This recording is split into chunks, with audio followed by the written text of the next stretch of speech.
नमस्कार दोस्तों, मैं हूं प्रमोद गोस्वामी और आज हम कुंग फू सीरीज के 10वें पार्ट में और आज हम सीखने वाले हैं कि व्हाट इज कुंग फू। कुंग फू क्या है बेसिकली। कुंग फू एक ऐसी चीज़ है जो ब्रेन को, बॉडी को और अंतर्मन को, तीनों को बहुत शांत कर देती है और तीनों का ये कह लें कि विकास कर देती है बहुत बड़े स्तर पे। ये कुंग फू है। कुंग फू को आप इतना ही समझिए क्योंकि इसको जितना मैं एलिब्रेट करूँगा उतना कम है।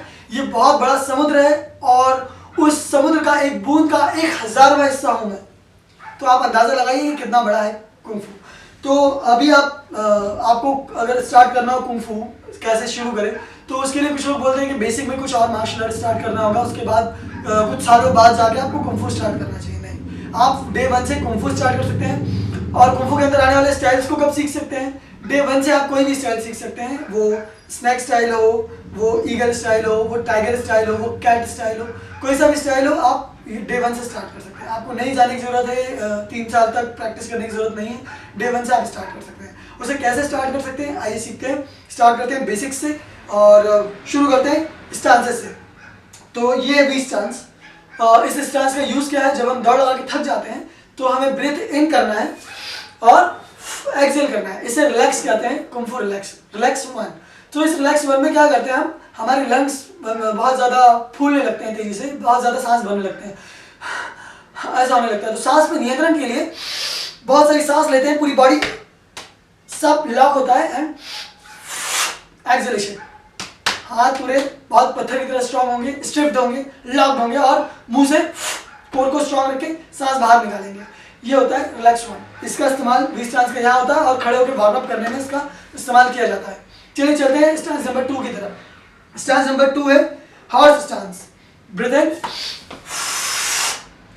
इसे रिलैक्स नंबर 2 भी कहते हैं। जब आप ज्यादा थके हो, पूरे पैरों में भी थकान हो, तो आप इस रिलैक्स को कर सकते हैं। पहले हॉर्स स्टांस सीखते हैं। हॉर्स स्टांस कैसा होता है? कंधे बराबर पैर खोले हैं, उसको एक्स्ट्रा आउट कीजिए और थोड़ा और आउट कर लीजिए। कंफर्टेबल होने के लिए थोड़ा बहुत एडजस्ट कर लीजिए और 90 डिग्री तक मोड़िए दोनों थाइस को और हाथ को बाहर निकालिए। दोनों हाथ जब बाहर निकालेंगे आप, तो आपको बहुत अच्छा फील होगा, बहुत कंफर्टेबल फील होगा, बैलेंस्ड फील होगा। हाथों में दम रखिएगा, टाइट रखिएगा, तभी अच्छा लगेगा आपको। इसका इस्तेमाल बहुत सारी जगह होता है फाइट में, बट बेसिकली हम रिलैक्स नंबर 2 करने के लिए करते हैं। जब हम बहुत ज्यादा थके हो तब इसका इस्तेमाल करते हैं। रिलैक्स नंबर 2 का सेम प्रोसेस है।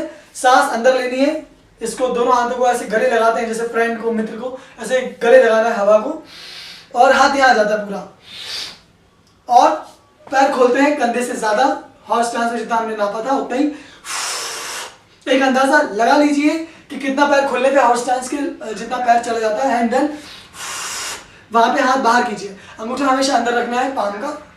ठीक है, आइए चलते हैं अगले स्टांस पे। अगला स्टांस है dragon stance. Dragon stance basically हमारे कुछ बेसिक मूव्स हैं उसमें काम आता है, जैसे कि पुश करना, solar plexus, double hand push, tai chi attack. यहाँ पे हमारा ये जो ड्रैगन स्टांस से काम आता है। और सबसे ज्यादा इंपॉर्टेंट इसकी ये इसलिए है क्योंकि ये एक बहुत अच्छी पोजीशन है जहाँ पे आप लड़ने के लिए भी तैयार रहते हैं, मारने के लिए तैयार रहते हैं, प्लस आपकी लेग की स्ट्रेचिंग बहुत अच्छी हो जाती है इससे। नीचे ये 90 डिग्री तक जाता है, दोनों हाथ सामने, और आपका लेग ज्यादा ऊपर तक आप इजीली फिर मार पाते हैं। आपकी स्ट्रेचिंग जल्दी खुल जाती है इससे। आप ऐसे जब स्ट्रेचिंग खोलना चाहें तो ऐसे प्रैक्टिस करें और फिर धीरे से पीछे ले जाकर प्रयास करें, तो आपकी स्ट्रेचिंग बहुत आसानी से खुल जाती है। तो स्ट्रेचिंग खोलने के लिए भी आप इसे कर सकते हैं। अगले स्टांस से चलते हैं एम्प्टी स्टांस। दोनों पैरों को यहाँ रखिए और सीट पर बैठ जाइए और लेफ्ट लेग आउट कीजिए, जिसका सिर्फ टो टिकाना है। टो टिकाइए और राइट हैंड आउट, ये हल्का सा मुड़ा रहेगा। तो ये है empty stance. Empty stance kung फू को दर्शाने के लिए, कुंग फू एडवर्टीजमेंट करने के लिए पोस्टर्स में बहुत बार देखा गया होगा। इवन बहुत सारे लोग यूट्यूब पे थंबनेल भी इसी का बनाते हैं। ये empty stance, right. Empty stance का यूज बहुत सारे एनिमल स्टाइल के क्लोज वगैरह लेकर लड़ने की मुद्रा है। जब आप जैसे पाकिस्तान बनाते हैं दूसरे मार्शल आर्ट वाले, ऐसे वुशु कुंग फू में यहाँ पर लड़ने के लिए अलग अलग स्टाइल से मार्शल आर्ट में इस पोजीशन में लेकर लड़ने के लिए तैयार रहते हैं। इसमें पूरा वेट पिछले वाले लेग पे होता है, अगले लेग पे बिल्कुल वेट नहीं होता। चलिए अब चलते हैं अगले स्टांस पे, जिसे बोलते हैं हाफ स्टिचिंग स्टांस। ये है हाफ स्टिचिंग स्टांस। इसमें क्या होता है? ये स्टांस इसलिए होता है कि ये सामने वाले को कंफ्यूज करने के लिए होता है, प्लस आप थोड़े से ज़्यादा एरिया को कवर करें, ज़्यादा डिस्टेंस कवर करें, ज़्यादा रेंज कवर करें, इसलिए भी होता है कि ज़्यादा आगे पीछे मूव कर सकें। ज़्यादा जगह कवर करके हम खड़े रहते हैं। सामने वाला जैसे हमें कुछ पंच या कुछ मारने की कोशिश करता है, हम एकदम से पीछे हट जाते हैं और जगह पहुंच जाते हैं और हम उस पंच से बच जाते हैं। अगर कोई किक मारना चाहता है तो भी हम कुछ इस तरह से करते हैं और लगभग हम 4 फीट दूर चले जाते हैं। सामने वाले से 4 फीट दूर चले गए तो किसी का भी पैर 4 फीट से ज़्यादा लंबा नहीं हो सकता, राइट। तो आप जैसे ही पीछे जाएंगे तो आप उस किक से और उस अटैक से बच जाएंगे। तो ये है हमारा हाफ स्ट्रेचिंग स्टांस, राइट। ये आपने बहुत जगह देखा होगा, दोनों साइड आप बना सकते हैं। इससे सामने वाला थोड़ा सा डर भी जाता है और आपका एक कॉन्फिडेंस भी बिल्ड होता है जब आप इसे करेंगे। इसमें क्या करना होता है, इसे थोड़ा सा बैंड करना होता है और पैर को इधर रखना होता है। पैर को ऐसे ना रखें, पैर को लंबा ना रखें, पैर को अंदर की तरफ मोड़ के रखें और इसको स्ट्रेट रखें घुटने को और हाथ खोल के रखें, ठीक है।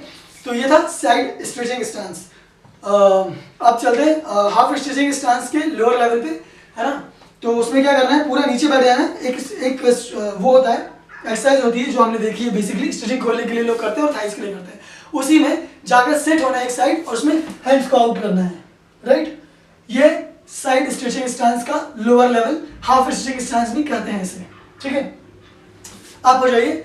इसमें क्या होता है कि सामने वाला जब कुछ बड़ी चीज लेकर आ रहा हो, आपको लग रहा है कि बहुत ज्यादा आक्रामक अटैक्स कर रहा है, तो उसमें आपको थोड़ा ज्यादा दूर होने के लिए अच्छी पोजीशन है। ये ज्यादा पीछे तक जाते हैं और आपको एक अच्छा रेस्ट भी मिलता है और एक अच्छी पोजीशन है जहां से आप तुरंत उठ के आ सकते हैं। क्योंकि जब हम लड़ाई करते हैं तो हम एक्सपेक्ट नहीं करते किसी को कि एकदम से कोई बहुत ज्यादा नीचे और बहुत ज्यादा ऊपर चले। थोड़े बहुत वेरिएशन हम लोग एक्सपेक्ट करते हैं कि ऐसे से लड़ेगा, कोई भी ऐसे तो नहीं लड़ेगा, ऐसे ऊपर नीचे होकर ये मारा फिर एकदम नीचे बैठ गया।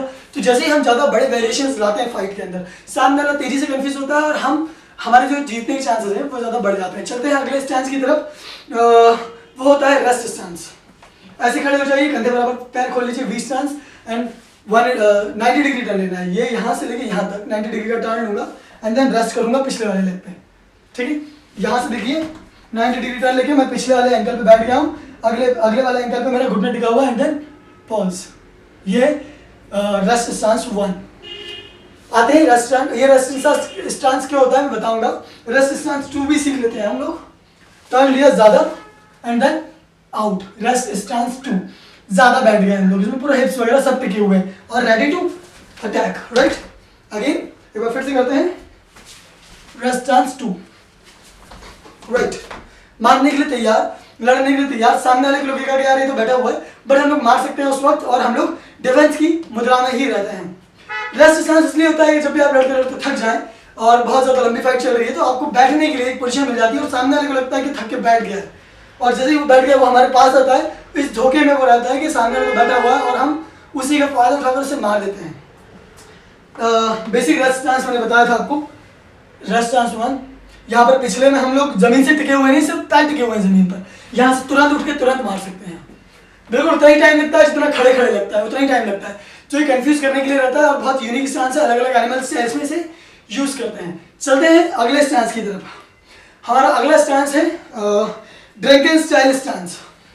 ये पैर ऊपर होता है, एक पैर, लेफ्ट लेग को उठा लीजिए, पंजा नीचे रख लीजिए और हाथ में कुछ ऐसा रख लीजिए।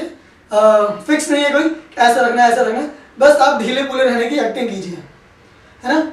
और पीछे की तरफ हल्का सा झूलना है आपको, राइट। हाथ में समझिए कि दारू का ग्लास है या ड्रिंक करने के लिए कुछ भी आपके पास है एंड देन आप यहाँ हिल रहे हैं। ये ड्रंकन स्टाइल का स्टांस है। ये स्पेशली जो लेग उठाने का जो क्रिया है वो एनिमल स्टाइल से निकल के आई है। तो थोड़ा सा एनिमल स्टाइल की तरफ चलते हैं। ड्रंकन स्टाइल को आप इतना समझिए कि बस कंफ्यूज करना है सामने वाले को। आपको इस तरह से दिखाना होता है कि आप या तो क्षतिग्रस्त हैं या आप बहुत बिल्कुल शुद्ध बुद्ध खो चुके हैं, आप अपने शरीर पे से नियंत्रण खो चुके हैं। बस ये दर्शाना होता है, यही ड्रंकन स्टाइल का सिद्धांत है। और सामने वाले के ब्रेन को कंफ्यूज करना होता है। सामने वाला देख रहा होता है कि यार ये तो अभी पिया हुआ नहीं था या जो भी था, बस आपको दिखाना है कि आप शरीर पे से नियंत्रण खत्म हो गया और इसी का फायदा उठाकर हम लोगों को अटैक करना होता है। जब भी अटैक करना है आपको, तो अटैक करने के लिए क्या करना है, ब्रीथ इन करना है एंड देन लॉक करके अटैक करना है और फिर ढीला छोड़ देना बॉडी को। आप अपने जो मूवमेंट कर रहे हैं वो करते रहिए एंड देन लॉक करना है। कंधे से, एल्बो से, रिस्ट से और हाथों से अटैक्स करते हैं, बट अटैक करते वक्त ब्रीथ इन करना है एंड पत्थर से भी ज्यादा लॉक, वो लॉक करके अटैक करना है और रोक देते हैं, ठीक है। तो ये ड्रंकन स्टाइल का सिद्धांत है, इसी सिद्धांत पर ये कार्य करता है। और बाकी के बहुत सारे एनिमल स्टाइल्स हैं, उन लोगों में क्या होता है, किसी भी एनिमल स्टाइल को करने के लिए ये सारे स्टांसेस में उनकी क्लो ऐड कर रहे हैं। क्लो के लिए मैंने अपने lhbase.in नीचे लिंक दिया हुआ है, उस पर फोटो अपलोड किया हुआ है, आप वहां से क्लोज ले सकते हैं। अगर हॉर्स स्टांस में जा रहे हैं, अगर आप टाइगर क्लो ले लेते हैं तो वो टाइगर स्टांस हो जाता है। साइड मापू में अगर ये टाइगर क्लो ऐड कर देते हैं तो ये टाइगर स्टांस हो जाता है। ऐसे ही उनके एटीट्यूड को भी लेकर अगर आप थोड़ा सा एक्ट करते हैं, वो टाइगर कैसे चलता है, किस तरह से अटैक्स होते हैं, थोड़ा सा अपने ह्यूमन स्टाइल में ऐड कर देते हैं, तो वो पर्टिकुलर उस एनिमल का स्टाइल हो जाता है। उसका एटीट्यूड लेना होता है, क्योंकि हम जो लड़ते हैं तो 2 हाथों से और 2 पैरों से लड़ते हैं। तो मैं मारूंगा तो ऐसे ही मारूंगा, ऐसे मारूंगा, घुमा के मारूंगा, कितना भी घुमा के मार ले। एनिमल स्टाइल इसलिए ऐड किया गया था क्योंकि जानवरों से लड़ने में बड़ी सुविधा होती थी, प्लस यहाँ पर ह्यूमन भी बहुत ज़्यादा कंफ्यूज हो जाते हैं कि यार ऐसे तो नहीं करता यार, कोई ऐसे तो नहीं करता, कोई ऐसे कूद के तो नहीं मारता, मतलब दोनों हाथों को यहाँ से लिया जंप करके दोनों लेग से तो नहीं मारता, है ना। मतलब तो एक अजीब सी चीज़ होती है, क्योंकि हम लोग मुक्का मारने और ऐसे मारने में ज़्यादा बिलीव करते हैं ह्यूमंस। तो जब आप पूरा पंच मारकर और ऐसे ग्रिप करके खींच लेते हैं आप, तो कपड़े वपड़े जब साथ में जाते हैं तो ऐसा लगता है यार ह्यूमन तो नहीं है ये। तो ये कंफ्यूज करता है ब्रेन को, और उससे इंसान के अंदर भय पैदा होता है, इससे आपके जीतने के चांसेस बढ़ जाते हैं और जल्दी आप विन हो जाते हैं। अपने आप को सेव करना चाहते हैं तो इजीली सेव कर पाते हैं, और भगाना चाहते हैं बहुत सारे लोगों को तो इजीली लोग भाग जाते हैं। तो ये एनिमल स्टाइल की कुछ तरीके। अब मैं कुछ चीज़ें और ऐड करके बताता हूँ। जैसे स्नैक स्टाइल कर रहे हैं, तो स्नैक स्टाइल में ड्रैगन स्टांस के अलावा भी एक ड्रैगन स्टांस जैसा स्टांस होता है, उसे लो ड्रैगन स्टांस कहते हैं।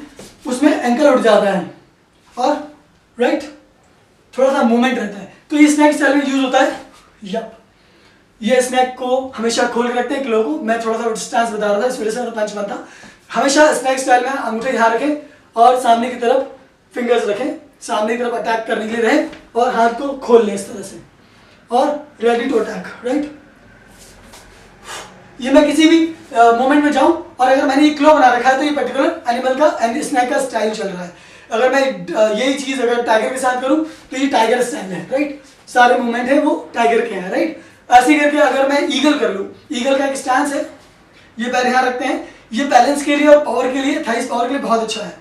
ये ईगल क्लो होता है, एंड देन ये ईगल क्लो, राइट। ईगल को यहाँ पर भी बनाया जा सकता है, ठीक है। तो जैसे क्लो लेकर मैं किसी भी स्टांस में चला जाऊं, राइट, तो ये ईगल क्लो हो जाता है, ईगल स्टांस हो जाता है। अब चलते हैं क्रेन की तरफ। क्रेन पे आधारित है विंग चुन। विंग चुन के बारे में हम जरूर आगे बात करेंगे, और बताऊंगा मैं विंग चुन क्या है, और उसके लिए पूरी अलग वीडियो बनाएंगे, सीरीज ही बना देंगे उसकी जल्दी। तो ये है क्रेन। क्रेन में क्या होता है, सीधे अटैक्स करते हैं। क्रेन का पोजीशन भी कुछ ऐसी होती है, कुछ लोग क्रेन को 3 उंगली से बनाते हैं, है ना, और कुछ लोग पूरे पूरे हाथों से बनाते हैं। तो मैं ये कोशिश करूंगा कि आप लोगों को बताऊं कि भाई ज्यादा मजबूत वाली चीज इस्तेमाल करें। 3 में जो मजबूती होगी वो कम होगी, पर सारी उंगलियों में मजबूती ज्यादा होगी, सारी उंगलियों का इस्तेमाल करें और इसमें प्रैक्टिस करें ताकि ये उंगलियां स्ट्रांग हो जाए। स्नैक स्टाइल के लिए भी आप पूरी फिंगर्स को ऐसे रख के प्रैक्टिस करें ताकि आपकी उंगलियां मजबूत हो जाए और आपके अटैक्स पावरफुल हो। उंगलियां तोड़े ना, पहले खड़े खड़े डिप्स करें दीवार से, उसके बाद बाद में धीरे धीरे जमीन पे लेके जाए। चलिए क्रेन पे थे हम, तो क्रेन पे चलते हैं। क्रेन में सीधे अटैक्स होते हैं, राइट, सीधे अटैक्स, और दोनों हाथों को खोले। सबसे फेमस स्टांस है क्रेन का, यह है क्रेन स्टांस, राइट। आपको ये करने में बड़ा मजा आएगा, बचपन से देखते आएंगे इस स्टांस को। यह है क्रेन का सबसे फेमस स्टांस, और ऐसे बहुत सारे स्टांसेस हैं। आप क्लो लीजिए और पर्टिकुलर चीजों में ऐड कर दीजिए, माबू में, साइड स्टांस में, हॉर्स स्टांस में, ड्रैगन स्टांस में, बहुत सारे स्टाइल हैं। आप उनको ऐड करते जाइए, बहुत मजा आएगा। कमेंट्स में लिखिए आपने कौन कौन से स्टाइल किए हैं, फोटोज वोटोज खींचिए, फेसबुक पर डालिए, उसका लिंक मुझे भेजिए मेरे कमेंट में, और डेफिनेटली मैं उसे लाइक करूंगा। और कुछ